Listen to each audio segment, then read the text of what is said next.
Hello and welcome to the MAC weather page for this Tuesday, May 2nd. What a wet pattern we've been in, and we're going to continue to see some showers through today with very cool temperatures, only in the 40s. So we're going to be running about 15 degrees below normal, but then we'll see some sunshine come out for tomorrow. That'll warm us up in the mid to upper 50s. But again, looks like another big upper low is going to bring more rain to the area, and it looks like some of the southeast portions of the state could see some very heavy rains, possibly 2 inches or more. 100 miles to the northwest, maybe only about a third to an inch, or a third to maybe a half inch, maybe even only a quarter of an inch by the time you get back towards Newaygo. You can see for the extended outlook, cooler than normal, but drier than normal, so hopefully that pans out. This system here, we were hopeful at the end of the week would stay to our south and east, and that's just not going to be the case as the models have continued to track the storm further northwest. You can see as far as moisture so far for the year, you can see April, our 13 weather station network stations averaged 138.9% of normal rainfall, so a pretty wet April, very wet in some spots. And again, just starting the May through September, we only got 1 day, so you can't take away much from that. But you can follow this all season long. We'll pretty much daily track the moisture trends throughout the area. And all of this can be found on our website at michag.com/weather. A graphical format, you can see most all the stations picking up over 100% of the normal rainfall for April, a few below, but not too bad. And then again, we're off to a pretty good wet start to start out May. And it looks like we'll be cool for about another week to 10 days before I think we'll start to see a little bit warmer temperatures, perhaps. Not very confident on that. You can see the Doppler radar estimates, the darker reds indicating over 2 inches of rain. We picked up 2.03 inches here in Breckenridge.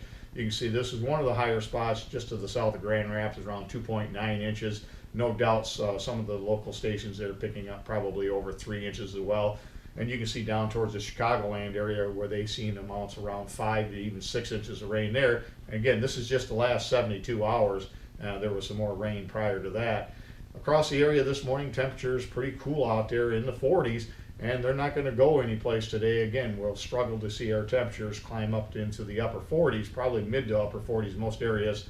And as far as radar out there this morning, you can see with that upper low just off to our west moving into the state, bringing those spiral bands of precipitation, and we'll see that off and on all day today. Don't expect a lot of precipitation.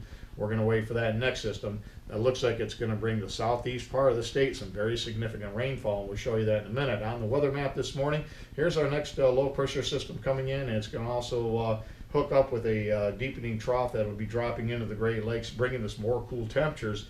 Now, the thing we're going to want to watch out for tomorrow morning is the potential that we could see enough clearing in some areas, perhaps, that the central and northern areas could see some frost in the morning as temperatures drop into the 30s.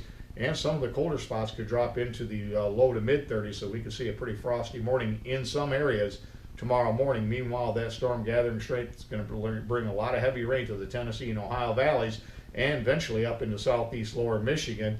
As far as precipitation over the next 7 days, you can see the area of concern is southwest or southeast lower Michigan and over into southwest Ontario, where a pretty broad area of 2 or more inches of rain is certainly possible. You can see a very sharp degradation of that precipitation as you head to the north and west, to the point you get up towards Big Rapids and that area, you may see less than a quarter of an inch of rain. But again, for most of the MAC area now, it looks like we're going to see a half inch or more rain across much of our area. So again, another wet system coming up as we get into Thursday and Friday. Just a broken record with this moisture continues, but again, the longer range gives us some hope. On Weather Watch this morning, you can see some of the frost advisories out. This will be for tomorrow morning, and again, if we see enough clear skies tomorrow morning, we could see frost across the area. We'll see if they issue some frost advisories for portions of central or northern Michigan. I think that's a pretty decent possibility. As we get into the afternoon, you may see some of these be posted across parts of lower Michigan.